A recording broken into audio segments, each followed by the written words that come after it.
Good morning and welcome to the Core Connection. I'm Mira Rubin here with you on Enlightened World Network. And today's topic is sending love and prayers. Last night, our very own Ruth Anderson, the brilliant spirit who is the founder of Enlightened World Network, and all of its offshoots. Her house burned down in the Colorado fires last night. And what I'd like to do today is to spend our time together sending love and peace and prayers to Ruth and her family and all the people who are navigating and challenged by life's disruptions. So before we get started, let's take a moment to get present. Let's take a deep breath in through your nose and hold it. And imagine brilliant, bright light lighting you up from the inside out, illuminating, electrifying, and energizing all your cells, all your molecules, all your electrons, and bringing vital life energy to your body and being. And as you exhale any tension, stress, negativity, fatigue. And now let's take another deep breath in through your nose and hold it. And let's imagine clean, crisp oxygen refreshing every organ of our bodies and bringing vital life energy. And as we exhale any remaining tension, stress, negativity, fatigue. And now let's just gently press our palms together and softly rub our fingers against our palms, just to bring us present into this moment, into our bodies, into this remarkable and inexplicable, miraculous experience of life. So welcome. I'm just beside myself trying to imagine what it must be like. I've been blessed to communicate with Ruth this morning, and she saw her house burning on the news. And thank you, Rosalind. Good morning. Rosalind says, holding Ruth and her family in prayer to navigate the next steps with ease. I can say that I have never, we just texted because she was flying back from Texas this morning, but I've such poise and grace and even humor in the face of what most humans would experience as a completely devastating, crippling circumstance. I can't imagine what it was to be looking on the news and seeing your house burn. Apparently 600 plus homes were burned in the fires. And Ruth's home and her neighbor's home, no one was hurt. She was away at the time. And you guys may know Dido. Dido was house sitting for her and had to evacuate her animals. And thank God nobody was hurt. And apparently there have been no deaths through these fires. So it's just, I hate to say it, but when you hear about these things on the news, typically it's very separate from ourselves, right? We have a buffer, right? Because it's on the news, it's not in our lives. Too often, I think that's the case. And in this situation, yes, thank goodness for the animals. Ruth has 4 dogs that are all safe and sound. And were well tended by Dido, and thank God for Dido. And you know, it's that when it gets close to home, when it's up close and personal, when it's somebody that you have a connection with, uh, the whole awareness of the intensity of the situation just expands exponentially. And I asked Ruth, what did the angels have to say about this? Because Ruth has very close guidance from the angels, and she said she felt Archangel Michael's presence with her throughout the whole time. And she has daughters, and just imagining what it is to be navigating such an unfathomable upheaval. The grace that Ruth is showing is incomprehensible to me. And I imagine that I don't know if it's true or not true, but I imagine that the other members of her family may not have the foundation and the connection to spirit that she does. So I don't know what it is for them to be trying to navigate this circumstance. Rosalind says, in this situation, we can tend to ask why. We can focus on the outcome of being on the other side. So, one of the exercises that I've shared with my coaching cohort is to look at a trauma in our lives and to source the gift, to find the gift in that trauma. And when something like this is happening, like this is something that has ramifications for months and months, to be getting life in order, rebuilding, just there's so many ramifications for something, this kind of cataclysmic event there, that there's a lot ahead. And there are always opportunities in tragedy. I guess tragedy is what we name it. But at the very least, this is a profound upheaval. And I hope and pray for the family that they're able to navigate it as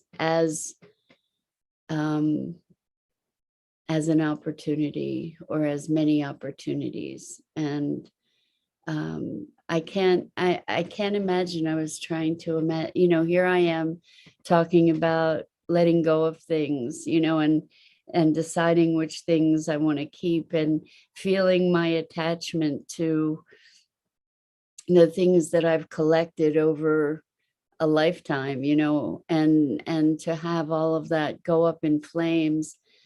I just, I can't imagine. And what arose for me, and it's very easy for this to occur when it's a thought exercise versus the actual experience of it, but that there's a certain freedom to it too. I don't know that that's something that people are going to be experiencing in the moment of the horror of it. But there's a freedom in new beginnings. And of course, there's the attachment and loss of things that we hold dear. And there's so many thoughts and feelings going through me in this moment, just trying to imagine what Ruth and her family are navigating. And I Ruth has so much grace. It's so she's such a remarkable spirit. And if anyone can weather this um, with grace, it's Ruth. Uh, and I still, she she's so remarkable, and I just want to be looking at how we as a generally are, we have our things that we're attached to. And this kind of event is so uh, unimaginably disruptive for so many of us, right? um, Rosalind says, being uprooted, I imagine seeking safety as in shelter, food, and my loved ones will have what they need. Ruth does have a place to stay with her family and her animals. And she sounds like she's got things, like she's handling things, and she said that they're doing a lot of processing, which of course they are and will be for quite some time, no doubt. And I have to say, this reminds me that my mom, when she was 16, my mom's house blew up from a gas explosion, and they lost everything, and she almost lost her mother. And her mom, my grandmother, had more burns on her body than anybody prior to her had ever survived. And so it was very touch and go. And it scarred my mom for life. It's been something that has very much shaped her life, that unexpected explosion. And she was in the explosion. So, thankfully, the family was not in the fire. And it just brings me closer to a deeper understanding, or a deeper compassion, even a closeness for what that must have been like for my mom and for all the other people who have experienced such tremendous disruption of their lives. And to look at how we come back from such a thing, how we repair ourselves, um, how we integrate that kind of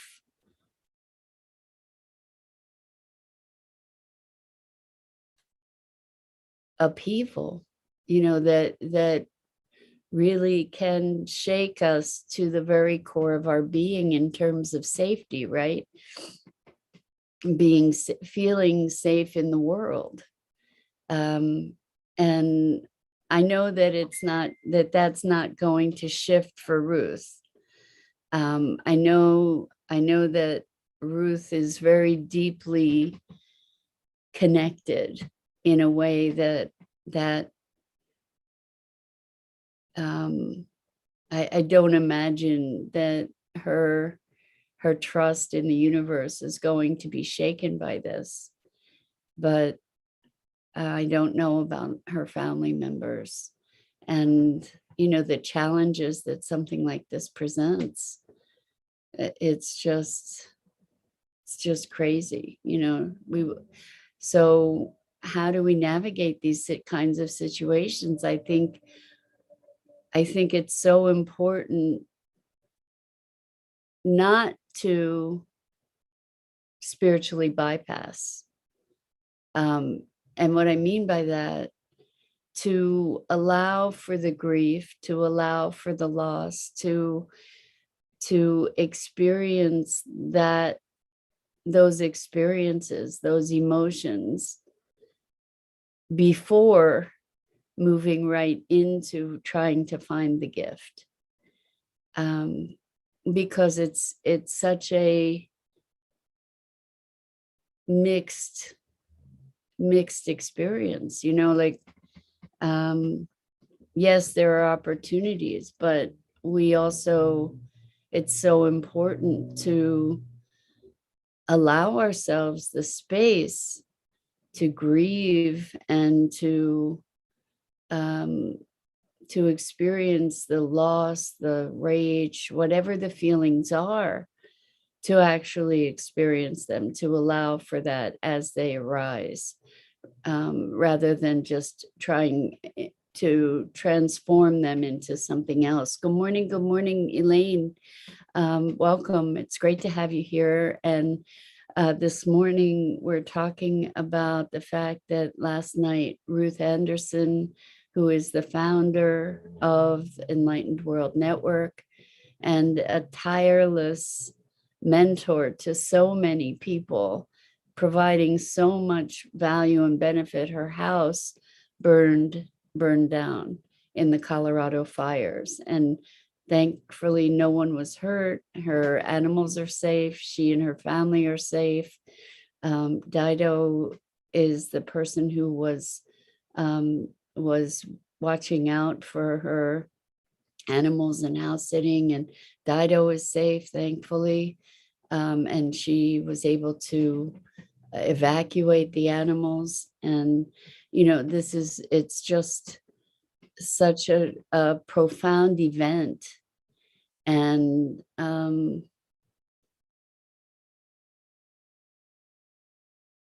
with long-standing consequences. And it just brings me present to the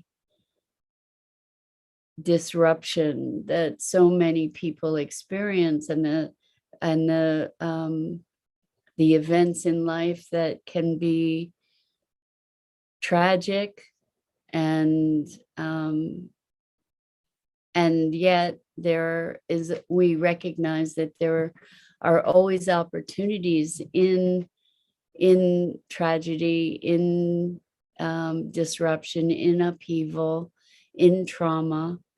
And the thing is that we get to process the traumatic aspects. It's so important to allow for the emotions to recognize and allow them to move through before jumping into transforming our perception into blessings.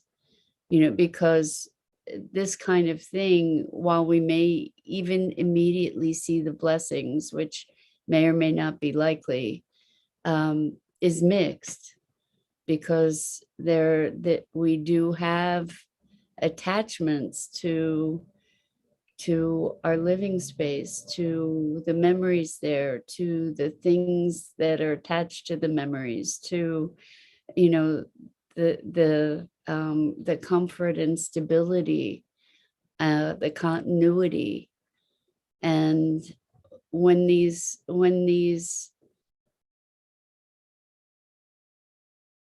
patterns of being, through place or space or material or emotional things become disrupted, it challenges us in our very beingness. How do we be? How do we be in the face of things that raise, level the very level the very things by which so many of us identify ourselves, it can be very disrupting to identity. Does it need to be? No, but what as Rosalind said, the question that often arises is why? And there are multitudes of ways to answer those questions. And I think that there is a discipline that we get to exercise in asking why, to not be asking why from the vantage point of a victim. Yes, so Elaine says peaceful transition in this time of transformation all. Yes, it is a massive time of transformation. And if there's anyone who will optimize this opportunity for transformation, for sure, it's Ruth. Apparently there were 600 plus houses lost in these fires. And I don't know over what period of time, but Ruth's neighbor's home was also burned. And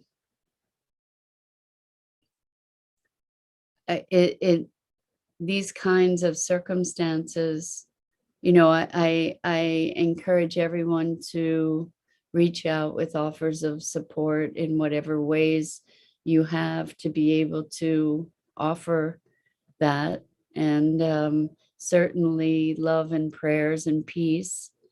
And Elaine says, Happy New Year. So I also say Happy New Year. And, we were talking about endings and beginnings yesterday. And this example is such a profound example of endings and beginnings, to happen at New Year's. It's you too, Elaine. Elaine says, have a beautiful day. Rosalind says, retraining the nervous system with a new normal.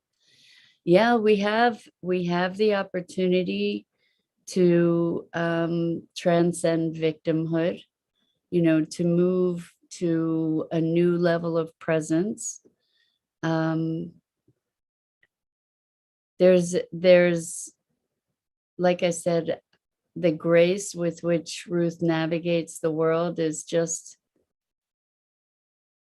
so inspiring and remarkable to me.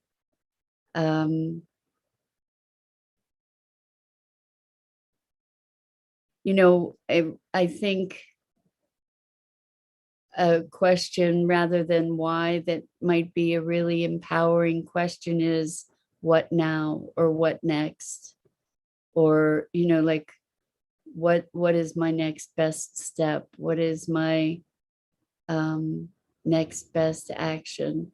But as I said, I really believe that it's so important before moving into that to be present to processing the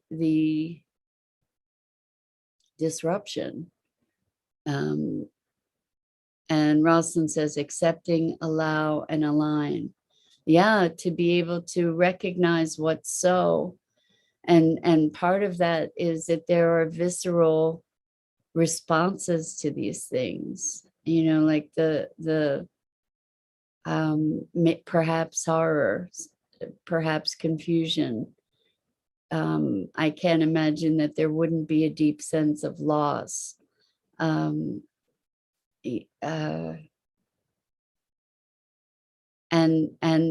maybe, a deep sense of appreciation for the safety, for whatever else might be remaining, for, it's such a mixed bag. And, it, in a situation like this, it's so clearly present what a mixed bag it is. And so as we were talking yesterday about endings and beginnings, we do get to choose. We do get to choose. And sometimes it feels in the thick of things that those choices are made for us.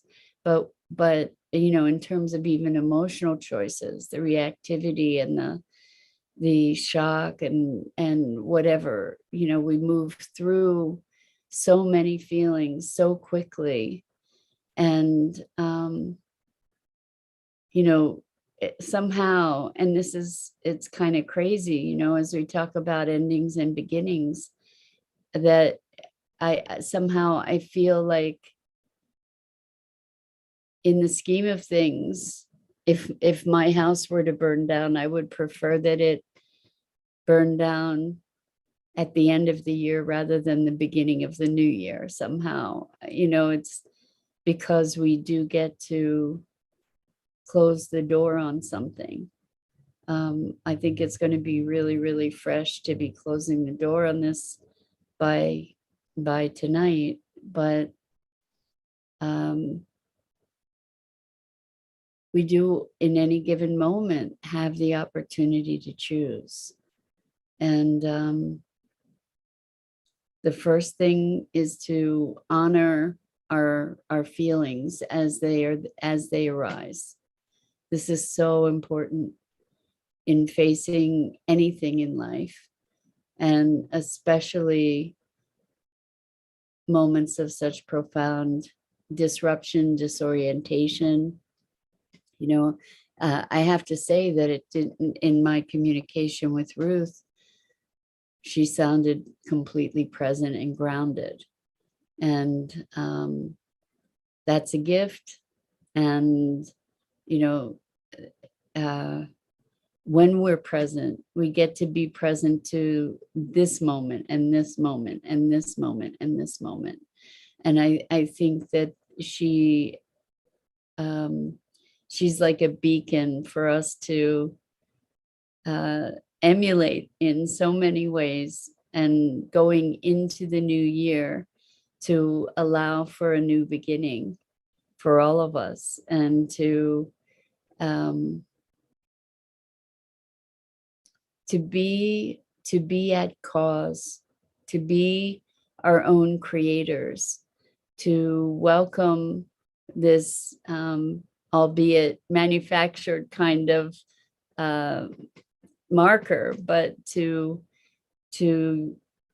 utilize that to allow ourselves to start fresh, and to be standing in creatorship, and to be at the helm of our lives, allowing ourselves to navigate the waters as they occur, to be